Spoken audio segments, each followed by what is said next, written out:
Birthday party का बहाना बनाकर हिमेश निशा को एक दोस्त के फार्म हाउस में ले गया। वहाँ उसके कुछ अधिकारी आए हुए थे। उसने निशा से उन्हें खुश करने को कहा। मना करने पर वह गुस्से से चिल्लाया कि महंगे उपहार मैंने मुफ्त में नहीं दिए, तुम्हें मेरी बात माननी ही पड़ेगी। उपहार लेते समय तो हाथ बढ़ाकर सब बटोर लिया और अब ढोंग कर रही हो। नमस्कार दोस्तों, आपका बहुत बहुत स्वागत है मेरे YouTube चैनल पर। आज सुनेंगे कहानी निशा। चल यार, मैं तुझे बाद में कॉल करती हूँ, बाय कहकर निशा ने फ़ोन काट दिया।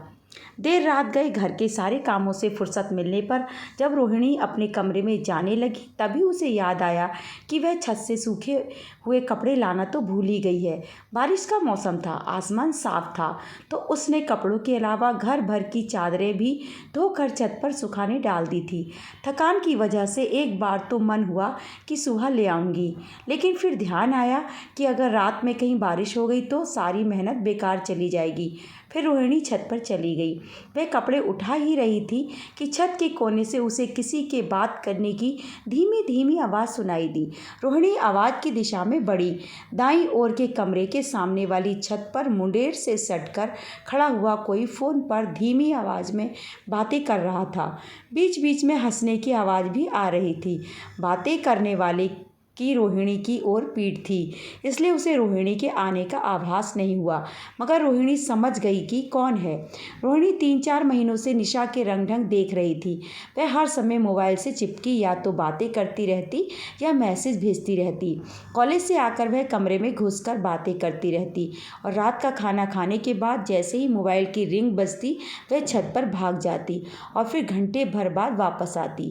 रोहिणी के पूछने पर बहाना बना देती कि सहेली का फ़ोन था या पढ़ाई के बारे में बात कर रही थी, लेकिन रोहिणी इतनी नादान नहीं थी कि वह सच न समझ पाए। वह अच्छी तरह जानती थी कि निशा फ़ोन पर लड़कों से बात करती है, वह भी एक लड़के से नहीं, कई लड़कों से। निशा, इतनी रात गए यहाँ अंधेरे में क्या कर रही हो? चलो नीचे चलो। रोहिणी की कठोर आवाज़ सुनकर निशा ने चौंक कर पीछे देखा। चल यार, मैं तुझे बाद में कॉल करती हूँ, बाय कहकर निशा ने फ़ोन काट दिया और बिना रोहिणी की ओर देखे नीचे जाने लगी। तुझे तो 1-1.5 घंटा पहले छत पर आई थी निशा, तब से यहीं हो? किससे बातें कर रही थी इतनी देर तक? रोहिणी ने डपट कर पूछा। निशा विफर कर बोली, अब आपको क्या, आप अपने हर फ़ोन कॉल की जानकारी देनी पड़ेगी चाची? आप क्यों हर समय मेरी पहरेदारी करती रहती हैं? किसने कहा है आपसे? मेरा दोस्त है, उससे बातें कर रही थी। निशा, बड़ों से बात करने की भी तमीज़ नहीं रही अब तुम्हें? मैं तुम्हारे भले के लिए ही टोकती हूँ, रोहिणी गुस्से से बोली। मेरा भला बुरा सोचने के लिए मेरी माँ है। सच तो यह है कि आप मुझसे जलती हैं। आपकी बेटी मेरे जितनी सुंदर नहीं है, उसका मेरे जैसा बड़ा सर्कल नहीं है, दोस्त नहीं है, इसलिए मेरे फ़ोन कॉल से आपको जलन होती है। निशा कठोर स्वर में बोलकर बुदबुदाती हुई नीचे चली गई। कपड़ों को हाथ में लिए हुए रोहिणी स्तब्ध सी खड़ी रह गई। उसकी गोद में पतली लड़की उसे ही उल्टा सीधा सुना गई। रोहिणी की बेटी ऋचा निशा से कई गुना सुंदर है, लेकिन हर समय सादगी से रहती है और पढ़ाई में लगी रहती है। रोहिणी बचपन से ही उसे समझाती आई है और ऋचा ने बचपन से लेकर आज तक उसकी बताई बात का पालन किया है। वह अपने आसपास फालतू भीड़ इकट्ठा करने में विश्वास नहीं करती, तभी हर साल स्कूल और कॉलेज में टॉप करती आई है। लेकिन निशा संस्कार और गुणों पर ध्यान न देकर हर समय दोस्तों व सहेलियों से घिरे रहना पसंद करती है। तारीफ पाने के लिए लेटेस्ट फैशन के कपड़े, मेकअप, बस यही उसका प्रिय शगल है और इसी में वह अपनी सफलता समझती है। तभी तो ऋचा से 2 साल बड़ी होने के बावजूद भी उसी की क्लास में है। नीचे जाकर रोहिणी ने ऋचा के कमरे में झांक कर देखा। ऋचा पढ़ रही थी क्योंकि वह पीएससी की तैयारी कर रही थी। रोहिणी ने अंदर जाकर उसके सिर पर प्यार से हाथ फेरा और अपने कमरे में आ गई। जिंदगी में हर बात का एक नियत समय होता है। समय निकल जाने के बाद सिवा पछतावे के कुछ हासिल नहीं होता, इसलिए जीवन में अपने लक्ष्य और प्राथमिकताएं तय कर लेना और उन्हीं के अनुसार प्रयत्न करना, यही समझाया था रोहिणी ने ऋचा को हमेशा। और उसे खुशी थी कि उसकी बेटी ने जीवन का ध्येय चुनने में समझदारी दिखाई है। पूरी उम्मीद है कि ऋचा अपने लक्ष्य प्राप्ति में अवश्य सफल होगी। अगले दिन ऋचा और निशा के कॉलेज जाने के बाद रोहिणी ने अपनी जेठानी से बोली कि निशा आजकल रोज़ घंटों फ़ोन पर अलग अलग लड़कों से बात करती है, आप जरा उसे समझाइए। लेकिन बदले में जेठानी का जवाब सुनकर वह अवाक रह गई। करने दे रे, यही तो दिन है उसके हंसने खेलने के। बाद में तो उसे हमारी तरह शादी की चक्की में पिसना है। बस बातें ही तो कर रही है ना। वैसे भी सभी लड़के एक से एक अमीर खानदान से हैं। रोहिणी को समझते देर नहीं लगी कि जेठानी की मंशा क्या है। वैसे भी उन्होंने निशा को ऐसे ढांचे में ही ढाला है कि अमीर खानदान में शादी करके ऐश से रहना उसके का एकमात्र ध्येय है। अमीर परिवार के इतने लड़कों में से वह एक मुर्गा तो फांस ही लेगी। रोहिणी को जेठानी की बात अच्छी नहीं लगी, लेकिन उसने समझ लिया कि उनसे और निशा से कुछ भी कहना सुनना बेकार है। वह ऋचा को उन दोनों से भरसक दूर रखने का प्रयत्न करती। वह नहीं चाहती थी कि ऋचा का ध्यान इन बातों पर जाए।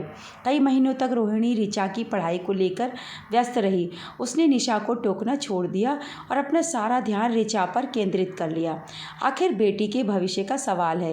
रोहिणी अच्छी तरह समझती थी कि बेटी को अच्छे संस्कार देकर बड़ा करना और बुरी सोहबत से बचा कर रखना एक माँ का फर्ज होता है। एक दिन रोहिणी ने निशा के हाथ में बहुत महंगा मोबाइल देखा तो उसका माथा ठनका। निशा और उसकी माँ की आपसी बातचीत से पता चला कि कुछ दिन पहले किसी हिमेश नाम के लड़के से निशा की दोस्ती हुई है और उसी ने निशा को यह मोबाइल उपहार में दिया है।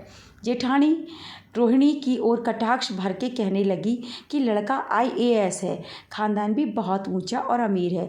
निशा की तो लॉटरी खुल गई, अब तो यह सरकारी अफसर की पत्नी बनेगी। रोहिणी को इस बात पर बड़ी चिंता हुई। कुछ ही दिनों की दोस्ती पर कोई किसी पर इतना पैसा खर्च कर सकता है, यह बात उसके गले नहीं उतर रही थी। उसने अपने पति नीरज से बात की तो नीरज ने कहा, मैं भी धीरज भैया को कह चुका हूँ, लेकिन तुम तो जानती हो वे भाभी और बेटी के सामने खामोश रहते हैं। तुम जबरन तनाव मत पालो, ऋचा पर ध्यान दो। जब उन्हें अपनी बेटी के भविष्य की चिंता नहीं है तो हम क्या करें? समझाना हमारा काम था, हमने कर दिया।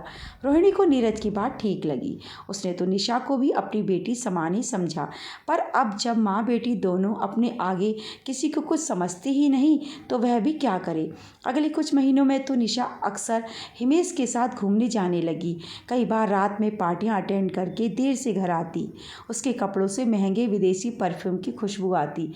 कपड़े दिन पर दिन कीमती होते जा रहे थे। रोहिणी ने कभी ऋचा और निशा में भेद नहीं किया था, इसलिए उसके भविष्य के बारे में सोचकर उसके मन में भय की लहर दौड़ जाती, पर वह मन महसूस कर मर्यादा का अंश अंश टूटना देखती रहती। घर में दो विपरीत धाराएं बह रही थीं।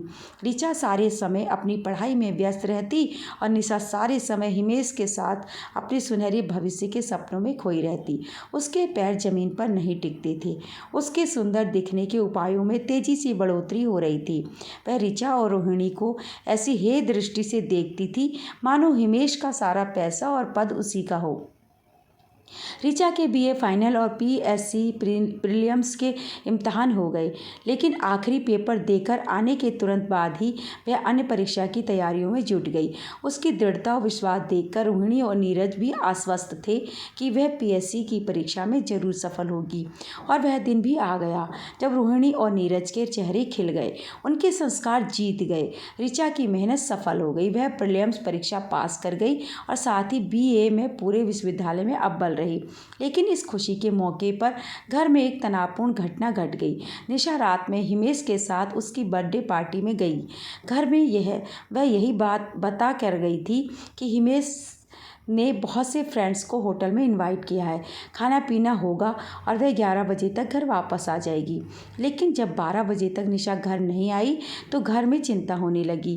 वह मोबाइल भी रिसीव नहीं कर रही थी।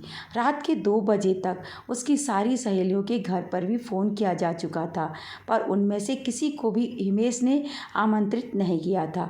जिस होटल का नाम निशा ने बताया था, नीरज वहाँ गया तो पता चला कि ऐसी कोई बर्थडे पार्टी वहाँ पर नहीं थी।